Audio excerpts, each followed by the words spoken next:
So a brief tip on from my side, what exactly how to do for the next 1 week.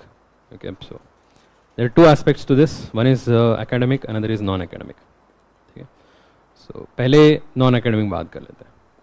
So it's very important that you maintain calm, composure, mind in this next 1 week. इस time में panic नहीं करना है. Because if at all you have done good amount of efforts till now, trust your efforts and just try to give your maximum output at this point of time. Try to maintain a good health. Don't do experiments right now. Okay, so health खराब नहीं करना है. Last minute में आके ऊपर नीचे हुआ तो फिर पूरा 1 साल का या उससे ज़्यादा जो मेहनत किया है आप लोगों ने वो वेस्ट हो सकता है. ठीक है. So maintaining health is very important and try to maintain sleep balance. Okay, so it's very important that you get up early in the morning and try to sit in the time of exam. जो exam का जो time है 9:30 to 11:30 and 2:30 to 4:30 का जो time period है उस time में बैठ के आप कोशिश करो कि पढ़ने के लिए, ताकि आपका माइंड मैक्सिमम आउटपुट में काम करे. ठीक है. And try to so try not to overdo things. पूरा रात भर बैठ के पढ़ाई करना है ना, सो पूरा नया सोर्स उठाना है ना. सो या कुछ लोगों का ऐसे भी होता है कि like if they are feeling too tense and all, चलो घर जाके आ जाता हूँ है ना. तो बहुत सारे कुछ हो सकते हैं. इतना भी रैंडम प्लान मत करो है ना. सो या आप घर से लोगों को बुलाना, तो आ जाओ मेरे साथ रह जाओ. ठीक है. So if you really have any health issues and all तो ठीक है, that is fine to support you, so they can definitely come. Otherwise don't go into too erratic mode. Okay, so try to maintain normal conditions, normal mindset. This next 1 week is just another 1 week. जो इतना हुआ है ना उसमें जो एक और week मान के आप पढ़ाई कर लो. Don't think too much about the result at this point of time. ये mental balance रखना बहुत ही ज़रूरी है ना. So to give your maximum output. One is health, another is time, okay, so schedule, and third one is peace of mind. Okay. Talking about the academics, I would suggest again the same thing. Don't pick up any new material. Whatever you have done, in that also it's not necessary you have to revise everything. Okay, so prelims का main advantage यही है कि you don't have to reproduce the answer. You just have to recognize the answer, है ना. Recognise करने के लिए दिमाग में कहीं पे हो गया तो चलेगा. आपने पढ़ा है, टेस्ट में दिया है, सो लेक्चर्स बात करते हुए सुना है, दोस्त लोग बात करते हुए सुना है, कहीं भी तो रहेगा. In the corner of your mind it will always be there. You just have to give your mind the trust that you will be able to recall. ये नहीं सोचना है कि यार याद नहीं आएगा, याद नहीं आएगा. ऐसे सोचते रहो तो याद बिल्कुल नहीं आएगा. ठीक है. सो थोड़ा सा पॉजिटिव सोचो. ठीक है. दिमाग में है तो क्वेश्चन देखने से समझ आ जाएगा, रिकॉल हो जाएगा है ना. So therefore don't go into reading each and everything, revising each and everything. जितना भी हो सके सिंपल प्लान बनाओ. Next 7 days Sunday to Saturday क्या करना है. तो जिनका बहुत ही ज़्यादा शोर शॉट है CSAT में उनको तो कोई इश्यू नहीं है. Otherwise most of the students, 90% of the students I think they have to work a bit on CSAT now. Daily half an hour और 1 hour depending upon the requirement. अगर बहुत ही ज़्यादा वीक है तो may be 2 hours also. Okay, so you try to practice to some extent CSAT. ठीक है. So otherwise GS का I would suggest focus on most volatile area. For example current affairs. Mapping ना हमने बैठ के आज कर दिया. Okay, so if you want to quickly brush 1 घंटे लगाना है तो वो फ्राइडे लगाओ. Okay, so या सैटरडे बैठ के लगाओ. ठीक है. सो बहुत ज़्यादा डिटेल में जाने का ज़रूरी नहीं है. सुन लिया, मैंने भी रिपीट कर दिया, क्लास में भी हो गया है ना. ये सारा तो whatever you have done that is sufficient. Current affairs is one definitely area I would say. So please so revise thoroughly. Last reading is going to be important which will help you in so some kind of pictorial memory. अगर question देख के option में कहीं पे सुना है, पढ़ा है, थोड़ा बहुत भी वो दिमाग में लग गया तो आंसर आइडेंटिफाई करना ईजी है. Okay, so focus on those volatile area. If you, let's say if your economics is volatile or environment area is slightly volatile, तो वहाँ पर थोड़ा सा focus करो facts में, examples में, जहाँ पर question आने का chances है.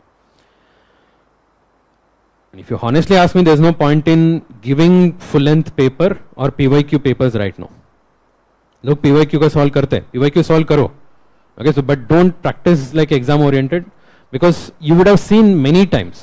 बहुत बार PYQ का क्वेश्चन देख लिया होगा, उसको एग्जाम ओरिएंटेशन में करने का वो सरप्राइज एलिमेंट यहाँ पर नहीं होता है. You will not have the surprise element. Rather you can use the same PYQ to identify the important themes and if at all you have left anything so you can just revise on that part.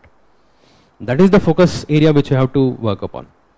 ठीक है, and maybe some light practice on daily basis. Let's say 25-30 questions you pick up randomly from a full length paper. और अभ्यास का paper ले लिया, अगर अभ्यास नहीं दिया तो अभ्यास का ले लिया, ओपन टेस्ट ले लिया तो ओपन टेस्ट का ले लिया. सो रैंडमली 25-30 क्वेश्चंस ले लो and try to solve in a so exam orientation. So let's say maximum क्या है, 25 क्वेश्चंस आपको सॉल्व करना है हाफ एन आवर में. एग्जाम में तो यही है ना, तो उसी 25 मतलब उसी हाफ एन आवर बैठ के एग्जाम ओरिएंटेशन में करो. Imagine yourself sitting in the exam and try to solve this. That practice is very much required now. Okay, so you will be in that flow. वो flow में रहेंगे आप लोग. बाकी जो आपका जो स्ट्रॉन्ग एरिया रहते हैं, what ever is your strong area, let's say polity is your strong area, आप बहुत अच्छे से पढ़ा है, उसको एक लाइट रिविजन करो, है ना, ताकि आपका स्ट्रॉन्ग भी स्ट्रॉन्ग रहे, है ना. नहीं तो ये इन सारे के चक्कर में वो भी वीक ना हो जाए, है ना. Last day I would suggest you do some more CSAT. Saturday या फ्राइडे आप बैठ के थोड़ा सा ज़्यादा CSAT करो. एक कंटिन्यूटी में रहेगा, एक फ्लो में रहेगा. और लास्ट डे क्या पढ़ना है अभी से एक बार सोच के रखो. तो लास्ट मिनट में आके पैनिक नहीं करना है. In fact if you ask me, Saturday अगर कुछ पढ़ाई नहीं किया तो भी चलेगा, ऐसे रखो, है ना. पेपर पलट के, PYQ पलट के, सो जो भी मैपिंग जो हो गया है, करंट अफेयर्स हो गया, ऐसे पलट के जाओ. अगर नहीं किया तो भी चलेगा, ऐसे होना चाहिए. एग्जाम के दिन क्या करना है ये बड़ा इंपॉर्टेंट है ना. ऑब्वियसली एग्जाम जाके देना है. What should be your routine. So admit card तो आ गया आपके पास में, है ना. सो सेंटर कहाँ पर है एक रफ आइडिया बना दो. If you have time, if you are a first timer, I would suggest go and see the centre once, because बहुत दूर दूर वाला सेंटर है ना. सो एक्सेसिबिलिटी कनेक्टिविटी नहीं होती. गूगल मैप में तो दिखा देगा जो जिनके पास में व्हीकल है वो जा सकते हैं गूगल मैप में. Okay, if you are depending upon the public mode of transportation और any private cab के ऊपर भी डिपेंड है, तो वहाँ पर जाके कैसे रास्ता ढूंढना है, ये सारी चीज़ें नहीं होना चाहिए. If you are a first timer, I would suggest no need to panic. तो जाके एक बार देख के आ जाना, वो हमेशा सेफ रहेगा. अगर कहीं पे नियर बाई है, it is a well connected place, then there is not, it's not a worry. And try to plan what exactly you have to do in the morning. Okay, so सुबह उठ के अच्छे से fresh mind से जाना है, नहा धो के, है ना. सो खाना खा के, so what ever your like food alternatives है, सो यू हमारे आपके पास में जो भी फैसिलिटी है, सो उनको पहले ही बोल के रखना कि ये एग्ज़ाम का है, थोड़ा सा नॉर्मल वाला खाना देना है, बहुत ज़्यादा मसाला टाइप, है ना. सो ऐसे नहीं होना चाहिए. And if possible carry some so food. Okay, so दो पेपर के बीच में खाने के लिए don't depend upon the food availability over there. Okay, कोशिश करो. अगर नहीं मिल रहा है तो at least carry biscuits, okay, so और some fruits, okay, so which is safe, है ना. So and carry most importantly your electrolyte. Okay, so you should not get dehydrated on that day. बहुत ज़्यादा धूप रहते हैं, बीच में अगर बैठने के लिए जगह में नहीं मिला, if you not get shade and all, so should not get dehydrated over that. And electrolyte का दूसरा एडवांटेज ये भी है कि थोड़ा सा नींद को कम करता है. ठीक है, बट उसके ऊपर डिपेंड मत हो ना. ये नहीं कि पूरा रात पढ़ लिया फिर इलेक्ट्रोलाइट पी के जाऊंगा, ये मत करो. ठीक है. And try to be there in the exam centre before at least 1 hour. मतलब हाफ एन आवर पहले एंट्री कर देना. So what is the entry time? 8:30. 9 o'clock entry time है. If 9 o'clock is the entry time, try to be there half an hour before minimum half an hour before. जल्दी चला गया तो भी चलेगा. ठीक है. At any cost you should not go beyond the time limit which they have prescribe. Eight any cost हमेशा buffer रख के रखो. Okay, so कोई भी scenario, there will be n number of unpredictable scenarios possible. Okay, so be ready for all of this. Buffer रखो हमेशा better है. ठीक है, so and दो पेपर के बीच में कोशिश करो, पेपर से फर्स्ट पेपर से बाहर आने के बाद में कोशिश करो एक जगह में शांत से बैठ जाओ पहले. ओके, सो दिमाग ठंडा रखो, जैसे भी हुआ है no need to discuss. Okay, so no need to worry about that. जो हो गया हो गया, है ना. अभी तो उसके बारे में सोचना नहीं है, अभी आपका फोकस होना चाहिए सीसैट के ऊपर. बिकॉज ट्रस्ट मी, एग्जाम से बाहर आने के बाद में आप 10 दिन के बाद में पूछो, लोगों को पता नहीं चलता है क्या पोजीशन है. होपफुली दिस ईयर यूपीएससी में release the answer key, we are expecting that, and if it comes you may get some clarity, but still you will be under doubt because cut off कहां पर होगा ये पता नहीं चलता है.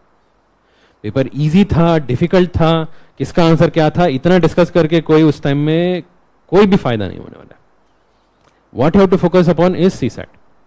बहुत बार सीसैट के पेपर बहुत टफ आ गया, जो जितना एक्सपेक्टेड था उससे भी ज़्यादा टफ आ गया. पीपल वहीं पे लोग पैनिक करके, सो उनका वहीं पे नहीं हुआ.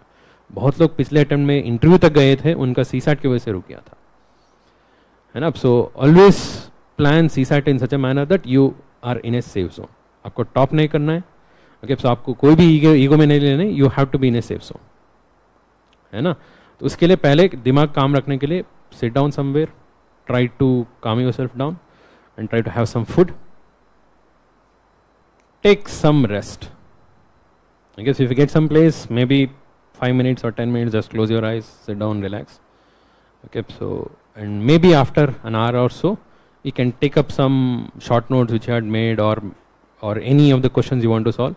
So मेरा जो personal method था, I used to carry previous years का जो CSAT पेपर लेके चला जाता, है ना. तो उसमें तो ऑब्वियसली सारा तो नहीं किया होगा, सारा तो नहीं करता था मैं, है ना. सो जो सॉल्व नहीं किया था, जो पैसेज मेरा वीक एरिया है, तो पैसेज बैठ के 2-3 पैसेज सॉल्व कर दिया.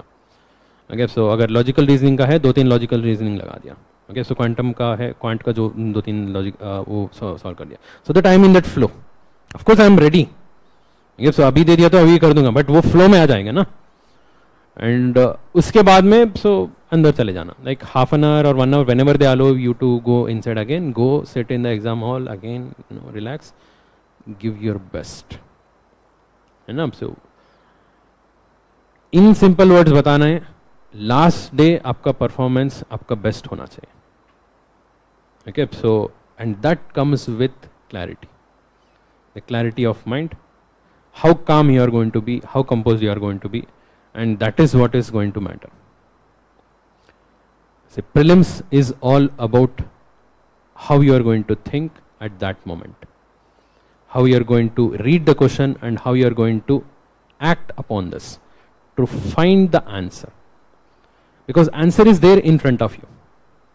If you think with a calm mind, definitely you will be able to do that.